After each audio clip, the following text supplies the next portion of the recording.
Hepinize tekrardan merhaba arkadaşlar. Ben Ekin.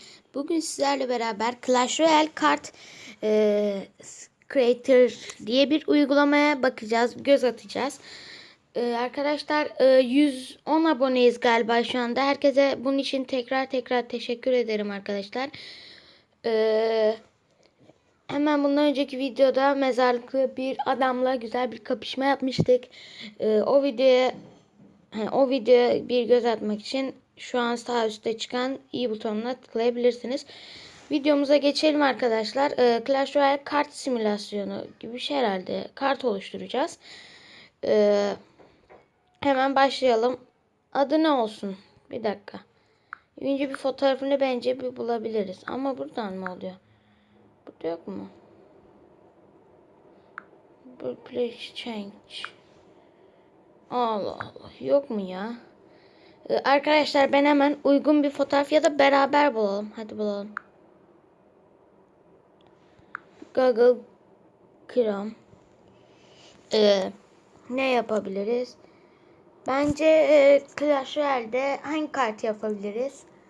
Hangisini yapabiliriz? Kim yapalım ki? Hayvan gibi şey yapıyorsunuz ki adam yapalım. Onun adamını yapalım bakalım. Güzel bir şey olabilir. Resmi indir diyelim. Tamam. Hemen ekleyelim şimdi. Gelsin. Evet. Şimdi kartikon. Şöyle. Tamam. Güzel oldu. Adı ne olsun? Adı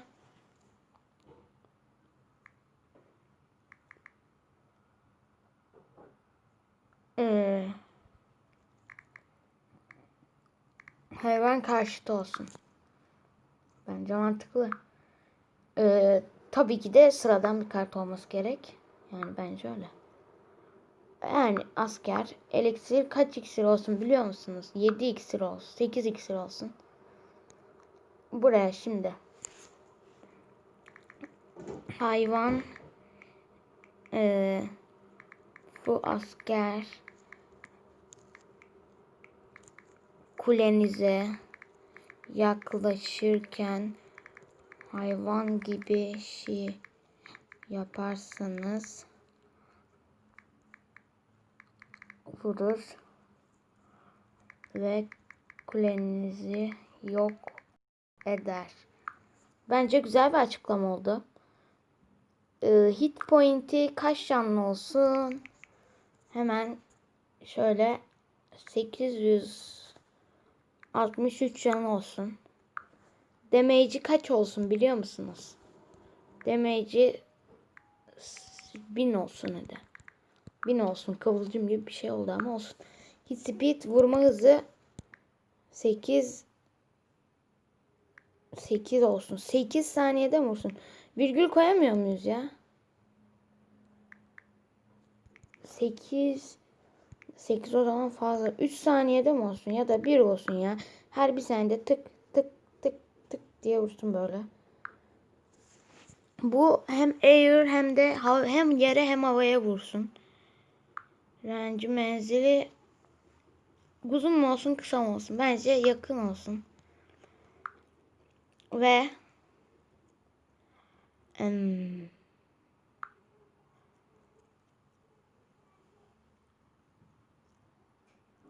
öldüğünde de hasar versin. Öldüğündeki hasar ne olsun biliyor musunuz?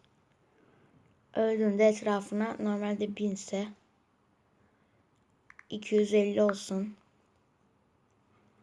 Sonra başka ne ekleyebiliriz? Custom.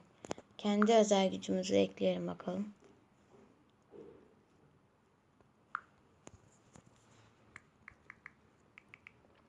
Ne olsun bu da? Kovalama hızı 8.9 olsun. Çok hızlı bir askerimiz kendisi. Kalkanı da olsun tabii ki. Kalkanın canı da 100 olsun. Az oldu biliyorum ama olsun. Bir senede bir vuruyorsa bu da 1000'dir. 1000 mi yapmıştık? 163 yapmıştık galiba. Neyse beni şey yapmaz. 1000 yapmışız. Bir dakika. 1000.